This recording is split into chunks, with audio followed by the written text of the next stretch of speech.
तारा रानी की कथा। माता के जागरण में माता तारा रानी देवी की कथा कहने सुनने की परंपरा प्राचीन काल से ही चली आ रही है। बिना इस कथा के जागरण को संपूर्ण नहीं माना जाता है। कथा इस प्रकार है। महाराज दक्ष की दो पुत्रियां तारा देवी और रुक्मन भगवती दुर्गा देवी की भक्ति में अटूट विश्वास रखती थीं। दोनों बहनें नियम पूर्वक एकादशी का व्रत किया करती थीं और माता के जागरण में एक साथ दोनों भजन और कीर्तन सुना करती थीं। एकादशी के दिन एक बार भूल से छोटी बहन रुक्मन ने मांस खा लिया। जब तारा देवी को पता लगा तो उन्हें रुक्मन पर बड़ा क्रोध आया और वह बोली कि तू है तो मेरी बहन, परंतु मनुष्य देह पाकर भी तूने नीच योनि के प्राणी जैसा कर्म किया है। तू तो छिपकली बनने योग्य है। बड़ी बहन के मुख से निकले शब्दों को रुक्मन ने स्वीकार कर लिया और साथ ही प्रायश्चित का उपाय पूछा। तारा ने कहा, त्याग और परोपकार से सब पाप छूट जाते हैं। दूसरे जन्म में तारा देवी इंद्रलोक की अप्सरा बनी और छोटी बहन रुक्मन छिपकली की योनि में प्रायश्चित का अवसर ढूंढने लगी। द्वापर युग में जब पांचों पांडवों ने अश्वमेध यज्ञ किया था, तब उन्होंने दूत भेजकर दुर्वासा ऋषि सहित 33 करोड़ देवी देवताओं को निमंत्रण दिया था।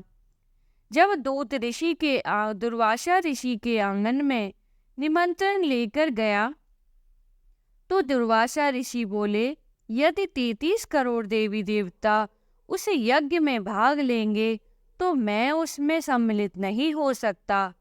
दूत 33 करोड़ देवी देवताओं को निमंत्रण देकर वापस पहुंचा और दुर्वासा ऋषि का सारा वेदांत पांडवों को सुनाया कि वह सभी देवताओं को यज्ञ में बुलाने पर हमारे यज्ञ में नहीं आएंगे।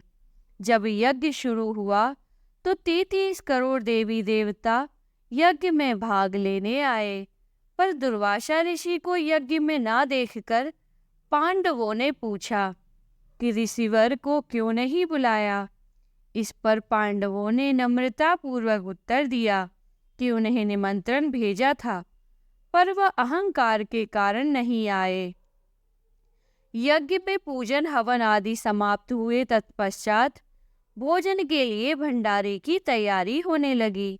दुर्वासा ऋषि ने जब देखा कि पांडवों ने उनकी उपेक्षा कर दी है, तो उन्होंने अत्यंत क्रोध करके पक्षी का रूप धारण करके और अपनी चोंच में एक मरा हुआ सर्प लेकर भंडारे में फेंक दिया, जिसका किसी को पता ही ना चला।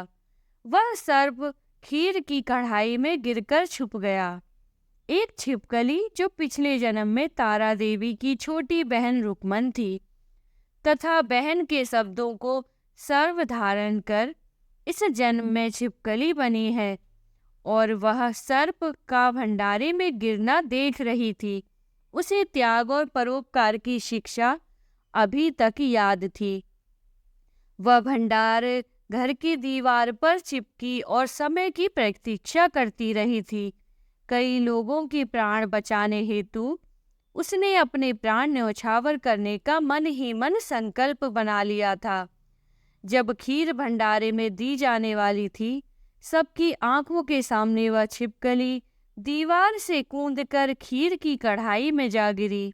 सभी लोग छिपकली को भला बुरा कहते हुए खीर की कढ़ाई को खाली करने लगे। तभी उसमें सबने एक मरे हुए सर्प को देखा।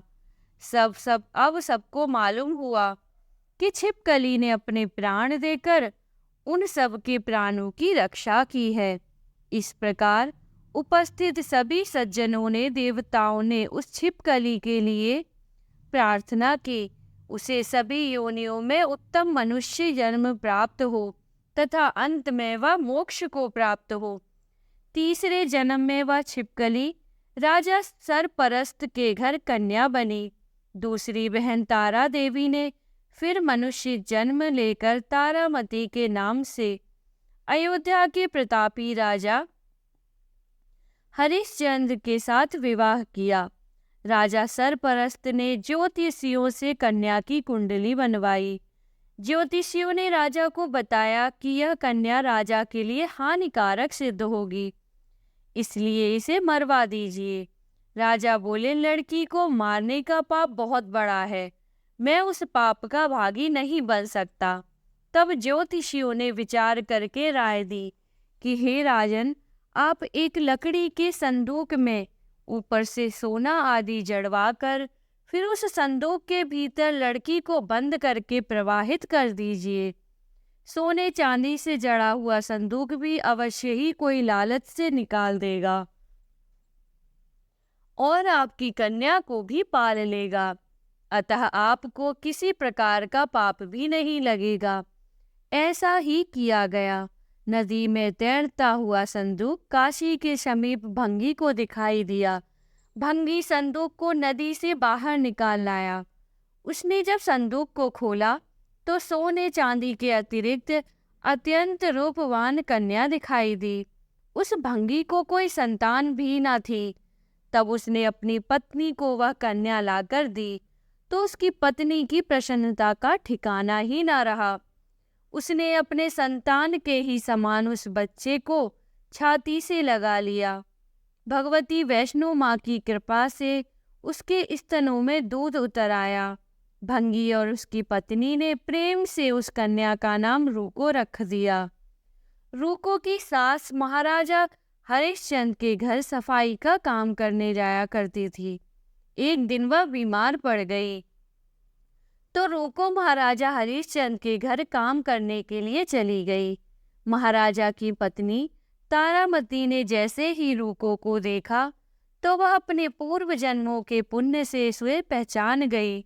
तब तारावती ने रूको से कहा, हे बहन, तुम मेरे यहाँ निकट आकर बैठो। महारानी की बात सुनकर रूको बोली, रानी जी, मैं तो नीची जात की भंगी हूँ, भला मैं आपके पास कैसे बैठ सकती हूँ। तब तारामती ने कहा, बहन, पूर्व जन्म में तुम मेरी सगी बहन थी। एकादशी का व्रत खंडित करने के कारण तुम्हें छिपकली की योनि में जाना पड़ा था। जो होना था वह हो चुका। अब तुम इस जन्म को सुधारने का उपाय करो तथा भगवती माता वैष्णो देवी की सेवा करके अपने इस जन्म को सफल बनाओ। यह सुनकर रूको बड़ी प्रसन्न हुई और उसने उपाय पूछा। रानी ने बताया कि वैष्णो माता सभी मनोरथों को पूरा करने वाली हैं। जो लोग श्रद्धा पूर्वक माता का जागरण और पूजन करवाते हैं, उनकी सभी मनोकामनाएं पूरी होती हैं। रूको ने प्रसन्न होकर माता की मनौती मांगते हुए कहा कि हे माता, यदि आपकी कृपा से मुझे एक पुत्र प्राप्त हो जाए तो मैं भी आपकी पूजा व जागरण विधि विधान से करवाऊंगी। माता ने मन ही मन रूको की प्रार्थना को स्वीकार कर ली। फलस्वरूप 10वें महीने में उसके गर्भ से एक अत्यंत सुंदर बालक ने जन्म लिया। परंतु दुर्भाग्यवश रूको को माता का जागरण कराने का ध्यान ही नहीं रहा। परिणाम यह हुआ, जब वह बालक 5 वर्ष का हुआ तो उसे एक दिन माता चेचक निकल आई। रूको दुखी होकर अपने पूर्व जन्म की बहन तारामती के पास आई और अपने बच्चे की बीमारी का सब वेदांत सुनाया। तब तारामती ने कहा, तू जरा ध्यान करके देख कि माता के पूजन तथा जागरण में कोई भूल तो नहीं हुई। तब रूको को 6 वर्ष पुरानी बात याद आ गई कि मैंने तो जागरण और पूजन करवाया ही नहीं, और उसने मन में ही अपने अपराध स्वीकार कर लिए और फिर से मन में निश्चय किया कि हे माँ, बच्चे को आराम होने पर इस बार अवश्य ही आपका जागरण और पूजन करवाऊंगी। भगवती वैष्णो देवी की कृपा से बच्चा दूसरे दिन स्वस्थ हो गया और बिल्कुल ठीक हो गया। तब रूको ने देवी जी के मंदिर में जाकर पंडित जी से कहा कि मुझे अपने घर माता का जागरण करवाना है। अतः आप मंगलवार को मेरे घर पधार कर मुझे कृतार्थ करें। पंडित जी बोले, अरे रुको, तो यही 5 रुपए दे जा, हम तेरे नाम का यही जागरण करवा देंगे। तू तो नीची जात की स्त्री है, इसलिए हम तेरे घर में जाकर देवी का जागरण नहीं कर सकते। रूको ने कहा, पंडित जी, माता के दरबार में तो ऊंच नीच का कोई भेदभाव नहीं होता, वह तो सब भक्तों पर समान रूप से कृपा करती हैं, अतः आपको कोई ऐतराज नहीं होना चाहिए। इस पर पंडितों ने आपस में विचार कर कहा, यदि महारानी तारामती तुम्हारे घर जागरण में पधारे तो हम भी आना स्वीकार करेंगे। यह सुनकर जब रूको महारानी के पास गई और सारा वृतांत कह सुनाया, तब तारामती ने जागरण में शामिल होने का आमंत्रण स्वीकार कर लिया। जिस समय रूको पंडितों से यह बात कहने गई कि तारामती रानी जागरण में आएंगी, उस समय सायन नाई ने बात को सुन लिया था और उसने महाराजा हरिश्चंद्र को जाकर सूचना दे दी। राजा ने सायन नाई की बात को सुनकर कहा कि तेरी बात तो झूठी है, महारानी भंगियों के घर जागरण में कभी नहीं जा सकती। फिर भी परीक्षा लेने के लिए राजा ने उस रात अपनी उंगली में थोड़ा सा चीरे का निशान लगा लिया, जिससे राजा को नींद न आवे। रानी तारामती ने देखा अब जागरण का समय हो रहा है, परंतु महाराज को नींद नहीं आ रही है, तो उसने माता वैष्णो देवी से मन ही मन प्रार्थना की, हे माता, आप किसी उपाय से मेरे महाराज को सुला दें ताकि मैं आपके जागरण में सम्मिलित हो सकूं। तब राजा को नींद आ गई तो तारामती ने रोशनदान से रस्सा बांधकर महल से उतरकर रूको के घर जागरण में जा पहुंची। उस समय जल्दी के कारण रानी के हाथ से रेशमी रूमाल तथा पांव का एक कंगन रास्ते में ही गिर पड़ा। उधर थोड़ी देर बाद राजा हरिश्चंद्र की नींद खुली, तब वह भी रानी का पता लगाने के लिए निकल पड़े। मार्ग में कंगन और रूमाल उन्होंने देखा और राजा ने दोनों चीजें रास्ते से उठाकर अपने पास रख लीं और जागरण वाले स्थान पर जा पहुंचे। जहां जागरण हो रहा था वहां एक कोने में चुपचाप बैठकर सब दृश्य देखने लगे। जब जागरण समाप्त हुआ तो सबने माता की आरती व अरदास की। उसके बाद प्रसाद बांटा गया। रानी तारामती को जब प्रसाद मिला तो उसने झोली में रख लिया। यह देखकर लोगों ने पूछा कि आपने प्रसाद क्यों नहीं खाया? यदि आप प्रसाद नहीं खाएंगे तो कोई भी प्रसाद नहीं खाएगा। रानी मुस्कुराते हुए बोली कि तुमने जो प्रसाद दिया वह मैंने अपने महाराज के लिए रख लिया है, अब मुझे मेरा प्रसाद दो। अब की बार प्रसाद लेकर तारा रानी ने खा लिया। इसके बाद सब भक्तों ने माता का प्रसाद खाया। इस प्रकार जागरण समाप्त करके प्रसाद खाने के पश्चात रानी तारामती महल की ओर चल पड़ी। तब राजा ने आगे बढ़कर कहा कि तुमने नीच के घर का खाना खाकर अपना धर्म भ्रष्ट किया है, अब तुझे मैं इस घर में कैसे रखूं? तूने तो कुल की मर्यादा व मेरी प्रतिष्ठा का भी कोई ध्यान नहीं रखा। जो प्रसाद तू अपनी झोली में रखकर मेरे लिए लाई है, उसे खिलाकर मुझे भी अपवित्र करना चाहती है क्या? ऐसा कहते हुए जब राजा ने झोली की ओर देखा, तब भगवती वैष्णो देवी की कृपा से प्रसाद के स्थान पर उसमें चंपा, गुलाब, गेंदा के फूल और कच्चे चावल और सुपारियां दिखाई दी। यह चमत्कार देखकर राजा आश्चर्यचकित रह गया। राजा हरिश्चंद्र तारा को महल में साथ लेकर लौट आए। रानी ने ज्वालामाई की शक्ति से बिना किसी माचिस या चमक पत्थर की सहायता से राजा को अग्नि प्रज्वलित करके दिखाई, जिसे देखकर राजा का आश्चर्य और बढ़ गया। राजा के मन में भी देवी के प्रति विश्वास और श्रद्धा जाग उठी। राजा ने रानी से कहा कि मैं माता के प्रत्यक्ष दर्शन करना चाहता हूँ। रानी बोली, महाराज, प्रत्यक्ष दर्शन पाने के लिए बहुत बड़ा त्याग होना चाहिए। यदि आप अपने पुत्र रोहिताक्ष की बलि दे सकें तो आपको दुर्गा जी के प्रत्यक्ष दर्शन हो सकते हैं। राजा के मन में तो देवी के दर्शन की लगन हो गई थी।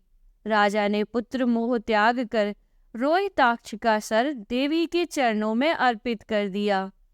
ऐसी सच्ची श्रद्धा और बलिदान देख दुर्गा माता सिंह पर सवार होकर उसी समय वहां प्रकट हो गईं और राजा हरिश्चंद्र दर्शन कृत्य के कृतज्ञ से मरा हुआ पुत्र रोहिताक्ष भी जीवित हो गया। यह देखकर राजा हरिश्चंद्र गदगद हो गए। इसके बाद सुखी रहने का आशीर्वाद देकर माता अंतर्ध्यान हो गई। राजा ने तारा रानी की इस भक्ति की प्रशंसा करते हुए कहा कि हे तारा, मैं तुम्हारे आचरण से अति प्रसन्न हूँ। मेरे धन्य भाग हैं जो तुम मुझे पत्नी के रूप में प्राप्त हुई हो। इसके पश्चात राजा हरिश्चंद्र ने तारा रानी की इच्छा अनुसार अयोध्यापुरी में माता का भव्य मंदिर तैयार करवा दिया और सुख भोगने के पश्चात राजा हरिश्चंद्र, रानी तारा और भंगन रुक्मन तीनों ही मनुष्य जीवन से छूटकर देवलोक को प्राप्त हुए।